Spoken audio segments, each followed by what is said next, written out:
Hello, dear students. Welcome to the discussion of IIT JAM 2023 question paper. ഇത് ആ സീരീസിലെ 16th ലെക്ചറാണ്. ഇന്നത്തെ ക്ലാസ്സിൽ നമ്മൾ ഡിസ്കസ് ചെയ്യുന്നത് ലാറ്റിസ് കോൺസ്റ്റൻറ്റ് സോളിഡ് സ്റ്റേറ്റ് ഫിസിക്സിലെ ഒരു ക്വസ്റ്റ്യൻ ആണിത്. The lattice constant in ആങ്സ്റ്റർ unit of copper which has FCC structure is dash. ഇതൊരു ന്യൂമറിക്കൽ ആൻസർ ടൈപ്പ് ക്വസ്റ്റൻ ആണ്. ന്യൂമറിക്കൽ ആൻസർ ടൈപ്പ് ക്വസ്റ്റൻ ആണ്. 1 മാർക്ക് ക്വസ്റ്റൻ ആണ്. പെട്ടെന്ന് തന്നെ നമുക്ക് ചെയ്യാവുന്നതാണ്. കാൽക്കുലേറ്റർ ആവശ്യമുണ്ട്. നമുക്ക് കമ്പ്യൂട്ടറൈസ്ഡ് എക്സാം ആണ്. അതിൻ്റെ കൂടെ തന്നെ കാൽക്കുലേറ്റർ പ്രൊവൈഡ് ചെയ്യുന്നുണ്ട്. അപ്പോൾ നിങ്ങൾക്ക് കാൽക്കുലേഷനെ പറ്റി ബോധർ ചെയ്യേണ്ട കാര്യമില്ല. കാൽക്കുലേഷൻ ഈസി ആയിട്ട് ചെയ്യാൻ പറ്റും. ഇവിടെ ലാറ്റിസ് കോൺസ്റ്റൻറ്റ് എത്രയാണെന്ന് വെച്ചാൽ എഫ് സി സി സ്ട്രക്ചർ അല്ലേ, ക്യൂബിക് സ്ട്രക്ചർ നമ്മൾ പ്രധാനമായിട്ട് പഠിക്കുന്ന ഒരു സ്ട്രക്ചറാണ് FCC. പാക്കിംഗ് ഫ്രാക്ഷനൊക്കെ കൂടുതലുള്ള ഏതാണ്ട് 74% പാക്കിംഗ് ഫ്രാക്ഷനുള്ള ഒരു സ്ട്രക്ചറാണ്. നോക്കൂ, അപ്പോൾ ഇത് നമ്മൾ ചെയ്യാൻ വേണ്ടി നമുക്ക് ഡെൻസിറ്റിയുടെ ഒരു ഇക്വേഷൻ നമ്മൾ പഠിക്കുന്നുണ്ട് അല്ലേ. ഒരു ക്രിസ്റ്റലിൽ ഡെൻസിറ്റി ഓഫ് ദ ക്രിസ്റ്റൽ അല്ലെങ്കിൽ ഡെൻസിറ്റി ഓഫ് ദ ലാറ്റിസ്, ആ ക്രിസ്റ്റലിൻ്റെ ഡെൻസിറ്റി എന്ന് പറയുകയാണ് കുറച്ചുകൂടി നല്ലത്. ഡെൻസിറ്റി എന്നുള്ളത് എന്താണ്? സാധാരണ മാസ് ബൈ വോളിയാണ് അല്ലേ, ഏതൊരു ക്രിസ്റ്റലായാലും. ഒരു യൂണിറ്റ് സെല്ലിനെ ബേസ് ചെയ്തിട്ടാണ് നമ്മൾ പറയുക. ഇപ്പോൾ ഒരു ക്യൂബിക് യൂണിറ്റ് സെല്ല് അതിൻ്റെ ഡെൻസിറ്റി നമ്മൾ പറയുകയാണ്. ഡെൻസിറ്റി എന്ന് പറഞ്ഞാൽ മാസ് ബൈ വോളിയാണ്. അപ്പോൾ ഇവിടെ ക്യൂബിക്സ് ഈ ഒരു മാസ് എത്രയെന്ന് ചോദിച്ചാൽ ഇവിടെ നമുക്കറിയാം FCC എന്ന് പറയുമ്പോൾ കോർണറിലെ ആറ്റംസ് മാത്രമല്ല, എല്ലാ ഫേസ് സെൻറ്ററിലും ആറ്റംസ് ഉണ്ട് അല്ലേ. കോർണറിൽ ആറ്റംസ് ഉണ്ട്, കൂടാതെ കോർണറിൽ 8 ആറ്റംസ് ഉണ്ട്, 8 കോർണറിലുണ്ട് 8 ആറ്റംസ് ഉണ്ട്. പോരാത്തതിന് എല്ലാ ഫേസിൻ്റെയും സെൻറ്ററുകളിൽ ആറ്റംസ് ഉണ്ട് അല്ലേ. ടോപ്പ് ഫേസിൻ്റെ സെൻറ്ററിൽ ആറ്റം ഉണ്ട്. അത് മുകളിലത്തെയും താഴത്തെയും ഈ യൂണിറ്റ് സെല്ലിനും മുകളിലത്തെ സെല്ലിനും കൂടി ഷെയ്ഡാണ്, രണ്ടിടത്തിന് ഷെയ്ഡാണ്. പിന്നെ ഇതാ താഴെ ഉണ്ട് ആറ്റം. ഇത് ഈ ലെഫ്റ്റ് ഫേസിലുണ്ട്, റൈറ്റ് ഫേസിലുണ്ട്, ബാക്ക് ഫേസിലുണ്ട്, ഫ്രണ്ട് ഫേസിലുണ്ട്. ഫ്രണ്ട് ഫേസിൽ ഞാൻ വരയ്ക്കുമ്പോൾ ഇതാണ് FCCയുടെ ഒരു പിക്ചർ എന്ന് പറഞ്ഞാൽ എല്ലാ കോർണേഴ്സിലും ആറ്റംസ് ഉണ്ട്, എല്ലാ ഫേസിൻ്റെ സെൻറ്ററിലും ഉണ്ട്. അപ്പോൾ number of atoms per unit cell നമ്മൾ കാൽക്കുലേറ്റ് ചെയ്യുമ്പോൾ ഈ യൂണിറ്റ് സെല്ലിൽ എത്ര ആറ്റംസ് ഉണ്ട് നോക്കിയാൽ കോർണറിലെ ആറ്റംസ് 8 ഉണ്ട്. അത് 8 യൂണിറ്റ് സെല്ലിന് ഷെയർ ചെയ്യുന്നുണ്ട്. അപ്പോൾ 1/8 പോർഷനാണ് ഈ യൂണിറ്റ് സെല്ലിന് ഷെയർ ഉള്ളൂ. പ്ലസ് 6 ഫേസിൻ്റെ സെൻറ്ററുകളിൽ ആറ്റങ്ങളുണ്ട്. അപ്പോൾ 6 ആറ്റങ്ങളുണ്ട്. അത് 2 സെല്ലുകൾക്ക് ഷെയർ ചെയ്ത് നിൽക്കുന്നു. അപ്പോൾ ഞാൻ നേരത്തെ പറഞ്ഞ പോലെ ഈ മുകളിലത്തെ ആറ്റം എന്നുള്ളത് പകുതിയാണ് ഇതിൻ്റെ ഉള്ളിലുള്ളൂ. ആറ്റത്തിൻ്റെ ഒരു പകുതി പോർഷനാണ് ഇതിൻ്റെ ഉള്ളിൽ ഉണ്ടാവുള്ളൂ അല്ലേ. ബാക്കി പകുതി പോർഷൻ മുകളിലത്തെ യൂണിറ്റ് സെല്ലിൻ്റെ ഉള്ളിലായിരിക്കും. അപ്പോൾ ഹാഫാണ് ഷെയറിങ്.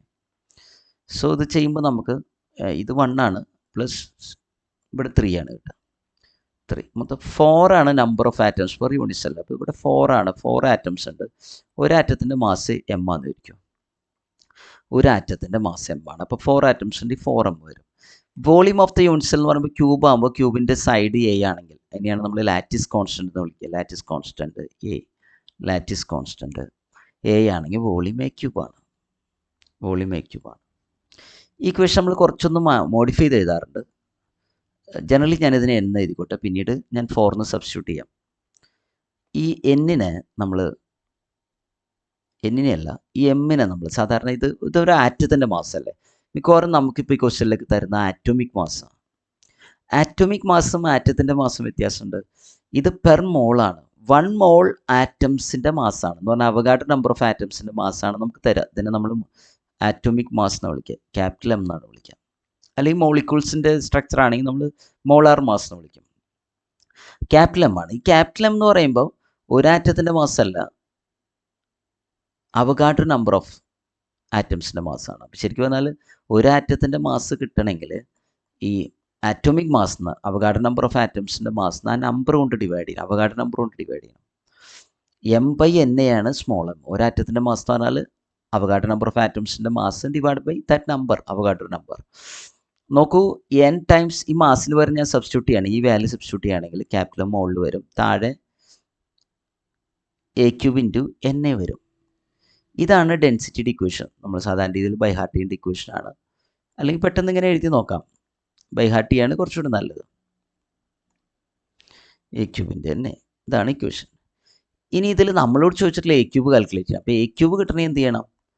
ഇത് എ ക്യൂബ് റോയും കൂടി ഇൻ്റർചേഞ്ച് ചെയ്താൽ മതി. അപ്പോൾ N times mass divide by rho into Avogadro number. ഇനി സബ്സ്റ്റിറ്റ്യൂട്ട് എഫ് സി സി ആകുമ്പോൾ N 4 ആണ്. മാസ് മോളർ മാസ് ഇവിടെ തന്നത് കാണാനുണ്ട്. ഗ്രാമിലാണ്, കുഴപ്പമില്ല, ഗ്രാമിൽ തന്നെ കിടക്കട്ടെ. 63.55. ഡെൻസിറ്റിയും ഗ്രാമിലാണ്. ഇതാ 8.91 gram per centimetre cube. Copper ക്രിസ്റ്റലാണത്. എഫ് സി സി സ്ട്രക്ചറാണ്. അവഗാഡ്രോ നമ്പർ ക്വസ്റ്റിൽ തന്നെ തന്നിട്ടുണ്ട്. 6.023 × 10⁻23. ഇത് നിങ്ങൾ കാൽക്കുലേറ്റ് ചെയ്യുക. കാൽക്കുലേറ്റർ യൂസ് ചെയ്യാൻ പറ്റും. അങ്ങനെ കാൽക്കുലേറ്റ് ചെയ്യുകയാണെങ്കിൽ നിങ്ങൾക്ക് കിട്ടുന്ന വാല്യൂ ഇതാണ്. 47.3 × 10⁻24. ഇങ്ങനെ നിങ്ങൾക്ക് മാറ്റിയെടുക്കാൻ പറ്റും. കിട്ടുന്ന വാല്യൂ 47.3 × 10⁻24 എന്ന് എഴുതാൻ പറ്റും. ഇത് എ ക്യൂബാണ്. അപ്പോൾ എ കാണണമെങ്കിൽ ഇതിൻ്റെ ക്യൂബ് റൂട്ട് കാണണം. ഇതിൻ്റെ ക്യൂബ് റൂട്ട് കാണുമ്പോൾ 47.3 × 10⁻24 ക്യൂബ് റൂട്ട് കാണുമ്പോൾ ക്യൂബ് റൂട്ട്, ഇതിൻ്റെ ക്യൂബ് റൂട്ട്, ഇതിൻ്റെ ക്യൂബ് റൂട്ട്. ഇവിടെ ക്യൂബ് റൂട്ട് എന്ന് പറഞ്ഞാൽ 3 കൊണ്ട് ഡിവൈഡ് ചെയ്യുക. അപ്പോൾ 10⁻, നമുക്ക് -8 ആണ് കിട്ടുക. 10⁻8 ആണ് കിട്ടുക. ഇതിൻ്റെ ക്യൂബ് റൂട്ട് കാണുമ്പോൾ നമുക്ക് 3.62 ആണ് കിട്ടുക. 3.62.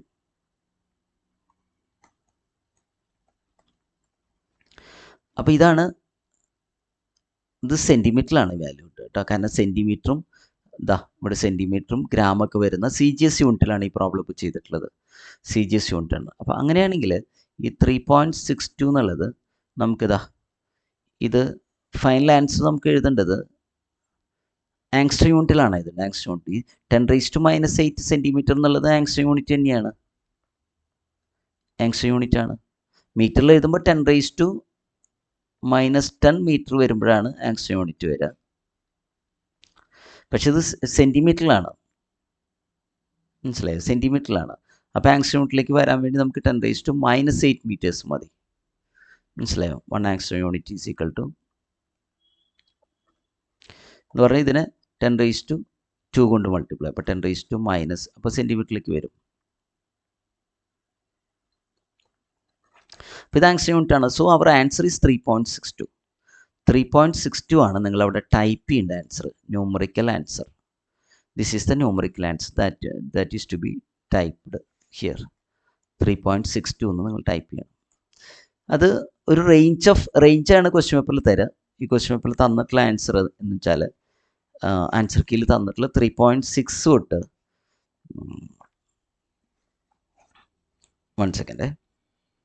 3.60 തൊട്ട് 3.65 വരെയുള്ള ആൻസേഴ്സ് ആകാം. 3.60 തൊട്ട് 3.65 വരെ ഏത് ആൻസർ എഴുതിയാലും അത് വാലിഡ് ആണ്. അങ്ങനെ ഒരു റേഞ്ചാണ് കറക്റ്റ് ആൻസർ തരാം, ന്യൂമറിക്കൽ ആൻസർ ടൈപ്പിൽ മാത്രം. ഓക്കെ, ഈ റേഞ്ചിലുള്ളത്. അപ്പോൾ ഇതാണ് നമ്മുടെ കറക്റ്റ് ആൻസർ, അതാണ് ടൈപ്പ് ചെയ്യേണ്ടത്. ഓക്കെ, ക്വസ്റ്റ്യനൊക്കെ മനസ്സിലായി വിചാരിക്കുന്നു. ഓക്കെ, നമ്മുടെ IIT ജാമിൻ്റെ കോഴ്സ് ഓൾറെഡി സ്റ്റാർട്ട് ചെയ്തിട്ടുണ്ട്. ഈ വീക്കിൽ നിങ്ങൾക്ക് ജോയിൻ ചെയ്യണമെങ്കിൽ ഈ വീഡിയോയിൽ കാണുന്ന നമ്പറിൽ കോൺടാക്ട് ചെയ്യാം. Okay, thanks for watching. നമുക്ക് വേറൊരു ക്വസ്റ്റ്യനായിട്ട് വേറൊരു വീഡിയോയിൽ കാണാം. Thank you.